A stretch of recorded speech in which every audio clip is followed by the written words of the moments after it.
Welcome back to Public Report, and today I have Donald Leingang, and we have been talking about the USO, and it's just a wonderful organization, and I'm just amazed. I really never really knew much about the USO, just Bob Hope and some of the entertainers going out there and performing for our military men and women, but gosh, this organization have really grown, and you're serving so many people. And like before we went to the break, we were talking about this recording. Just talk just a little bit more about that. Yeah, it was the United Through Reading program, and I'll try not to get teary-eyed this time. That's okay. It is really a great program.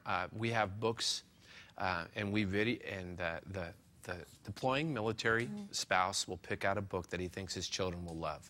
He sits down in a room, we videotape him, and then we send the book and the DVD to the family. Okay, so it's a DVD. It arrives in the mail maybe a week after the mom or dad is deployed, and the children get it. And we have had video where we've watched the children actually watch their mother or father read the story, and you can just tell, you know, there's a connection now between the children. And not only does this happen in the Puget Sound area, but once they get over to wherever they're going to be sent, if there's a USO center, they are also allowed to do a United Through Reading, and then they can stay connected for the 6 months or a year that they're away, and the children can continually get updates on what mom or dad now looks like. Is their hair a little shorter? Is their tan a little darker? Or whatever. So it's a very exciting program. That's really, really wonderful. So the children can actually watch a DVD or listen to a recording of... Right, and have the book, and they can follow along with the parent at home, so they can read about the little caterpillar and how it grew, or the three bears, or you know, whatever the story is. So it's really nice comforts, because that's the other side of our military families with the so much war is just devastating anyhow, and the stress that's on the families. And so it's just a way, you think, to sort of relieve that stress with the children? I think it does. Yeah. You know, it used to be when I deployed, you would write the letters back and forth to home, and you'd get letter 1, and then you get letter 7, and then letter 11, and then letter 2. And so, you know, as male, always being in the Navy, as it caught up to you on the ship. Well, now you're able to real time almost with your family. Another thing that we're trying to do is set up Skype, which is the ability for the military that's deployed to talk real time with the family, and I think you know what Skype is, and so that's just another way that we're looking. So it's just another way that we're trying to allow the families to stay connected, because nowadays they say that the military in 2010 is the most married military ever in our nation's history.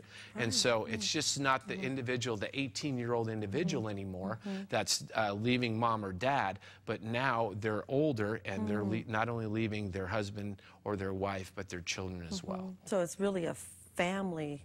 It is a family affair. And that's exactly what we see that comes into the airport at SeaTac. We see not just an individual, but mostly it's families that travel together, going to their next duty station, and so that's why, and my USO volunteers understand that, and that's why they're there. So when the men or the women are deployed, and the family members stay here, can they still get help from this organization, your Absolutely. organization? There's a number of organizations that the military has in place, family support groups, etc. But we attend a lot of their meetings, and they know through networking what the USO has to offer. If they have things on the military bases, we try to attend. In fact, last night I was at a program that was over at the Kitsap side that went for about 3 hours, but it honored not only sailors that deployed as individual augmentees. In other words, their ship didn't deploy for 6 months, but these individuals deployed to Afghanistan, Iraq, or wherever they were needed for 6 months at a time. So they went as an individual, and the Navy last night honored them for in a program. And so the USO comes, people say, well, what do you do? And we explain exactly what we can bring to the table.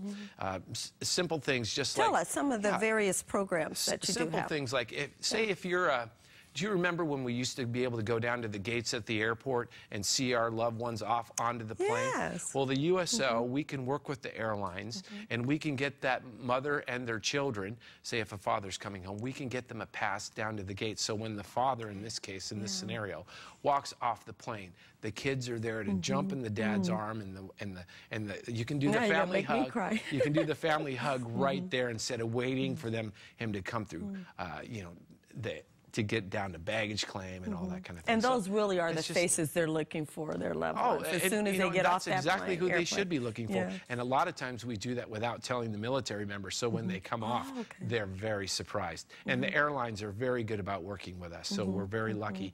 And that's another thing. We're at the airport, and so we have a lot of people that support us, not only the Port of Seattle, the various airlines, some of the vendors that are there. They all want to reach out. They all want to help, because they understand that when we have 125,000 military or family members that come through the airport in 1 year, I mean, they're visible. They are seen, and the people at the airport want to help us as well. So it really sounds like the airport is like one of your key locations to have the USO there. Absolutely. We are very fortunate that they are giving us the opportunity to have a lounge at SeaTac for our military. It's very nice when you see someone from the airport walk by the USO Center, kind of like you mentioned. I don't know if I can go in there, but they look in and they see what's going on there, and I think they just get a good feeling to know that we are doing a good thing. Well, I'm going to look for it next time I go to the airport. I may make a trip to the airport. You need to come up to the mezzanine and say that you know, and I'll give you that magic card,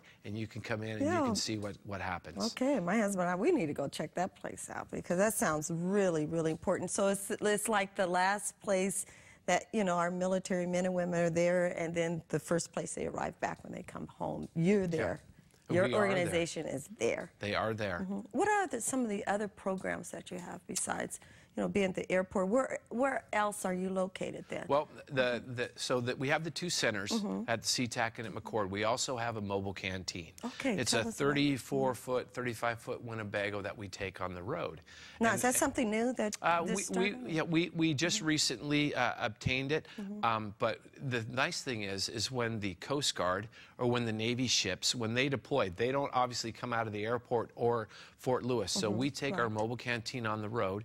We have a number of volunteers that bring coffee, donuts, coloring books, things for the children to do while they're waiting for the ship either to deploy or to come back.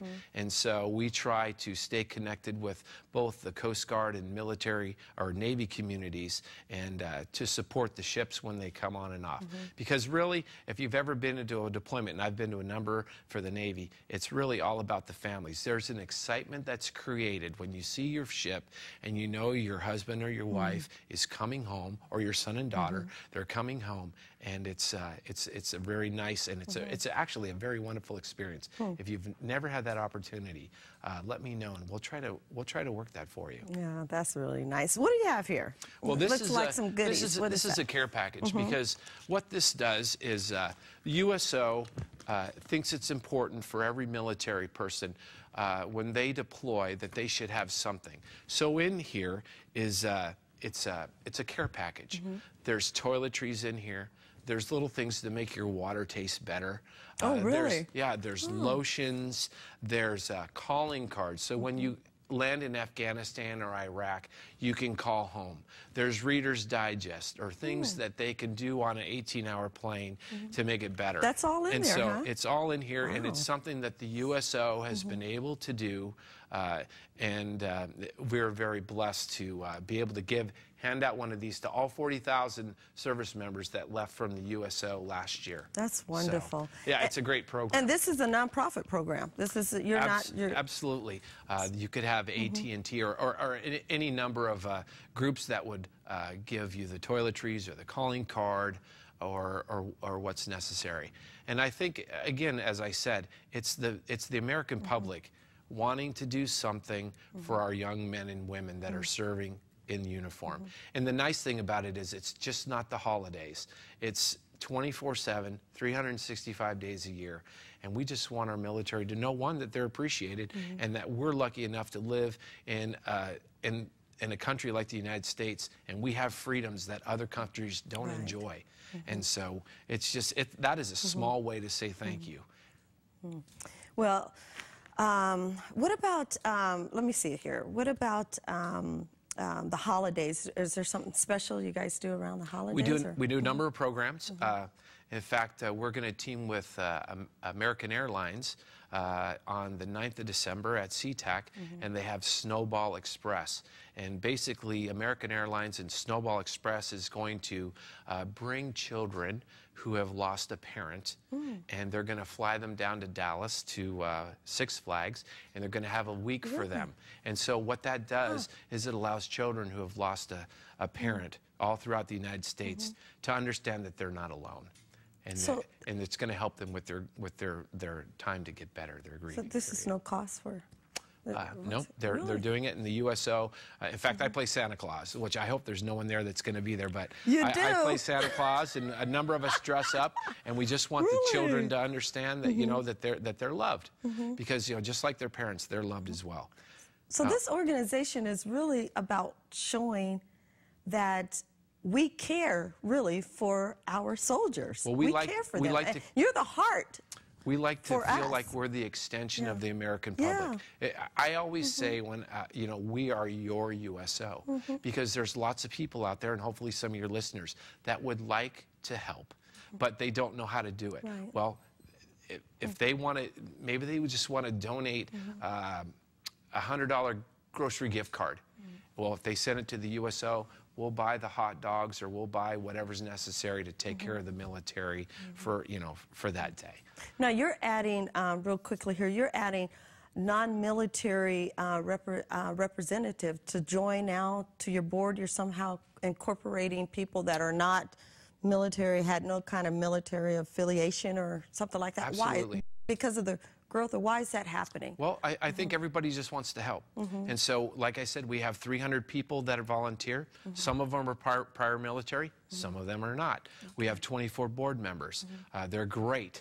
They are the ones that ensure and help me to get the funding to take care of 500,000 military families or family members or military every year.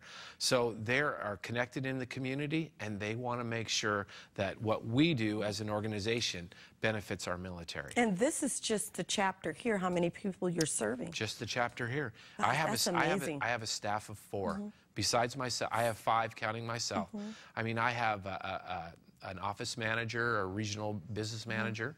I have someone that's going to help with with our programs, and then I have our 2 center managers. Give us your website and phone number so people can get a hold of you. www.usopsa.org, and our phone number is 206-246-1908. Any extension you press, someone will be there to help you. Okay, phone number real quick. 206-246-1908. Thank you, Donald, for being with us. This was just wonderful. We really appreciate it. Thank you for being with us and with me on Public Report. A public affairs presentation of KTBW.